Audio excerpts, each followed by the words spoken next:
Hello guys, welcome back to my channel. আমার চ্যানেলে তোমাদের সবাইকে স্বাগতম। তোমরা সবাই কেমন আছো? আশা করছি খুব ভালোই রয়েছো। আজকে আমরা একটি পৌরাণিক কাহিনী শুনব, যেটির মাধ্যমে আমরা একটি নীতিশিক্ষাও জানব। চলো তাহলে শুরু করা যাক। পৌরাণিক কাহিনীটির নাম হলো একলব্যের আত্মস্বর্গ। একলব্যের কথা আমরা কোথায় থেকে জানতে পেরেছি? মহাভারত থেকে। মহাভারতের একটি অংশ থেকে এই একলব্যের আত্মস্বর্গ গল্পটি নেওয়া হয়েছে। আর মহাভারত থেকে যেহেতু নেওয়া হয়েছে, সেই জন্য এই গল্পটি পৌরাণিক কাহিনী হিসাবে বিবেচিত হয়েছে। একলব্য ছিলেন একজন অল্প বয়সী বালক, যিনি তার উপজাতির সাথে গভীর অরণ্যে বসবাস করতেন। তার জীবনের লক্ষ্য ছিল বিশ্বের সর্বশ্রেষ্ঠ একজন তীরন্দাজ হয়ে ওঠা। যাই হোক, যখন তিনি দ্রোণাচার্যের কাছে প্রত্যাখ্যিত হন, এতৎসত্ত্বেও একলব্য গুরু দ্রোণাচার্যের একটি মূর্তি স্থাপন করেন এবং তার ওই মূর্তির সামনে তিনি নিয়মিত তীরন্দাজি অনুশীলন করে চলেন, যতদিন না তিনি এ ব্যাপারে অবিশ্বাস্যভাবে পারদর্শী ও দক্ষ হয়ে ওঠেন।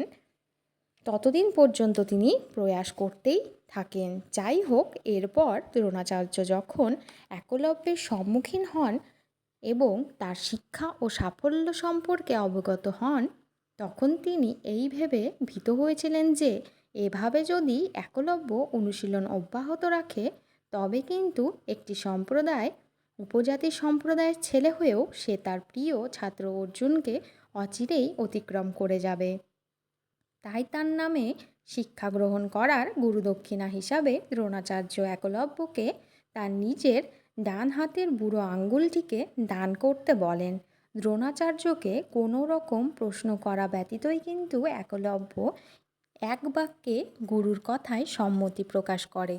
তৎক্ষণাৎ তার নিজের ডান হাতের পুরো আঙ্গুলটিকে কেটে গুরুর চরণের সামনে উৎসর্গ করেন। তার সেই কারণেই তিনি বিশ্বশ্রেষ্ঠ একজন ধনুর্বিদ হয়ে উঠতে পারেননি। কিন্তু একলব্য বিশ্বের কাছে এখনও মনে রেখেছে একলব্যকে এই কারণেই যে একমাত্র গুরুনিষ্ঠ যদি কেউ হয়ে থাকে, সে ছিলেন একলব্য, যে কোনো কিছু চিন্তাভাবনা না করেই গুরুর আদেশে তার নিজের ডান হাতের বুড়ো আঙ্গুলটি কেটে গুরুর চরণে সমর্পিত করেছিলেন। কারণ তিনি তার এই দানের জন্য তিনি কিন্তু বিশ্বশ্রেষ্ঠ ধনুর্বিদ হতে পারেননি। এই গল্প থেকে আমরা কি শিক্ষা পেলাম?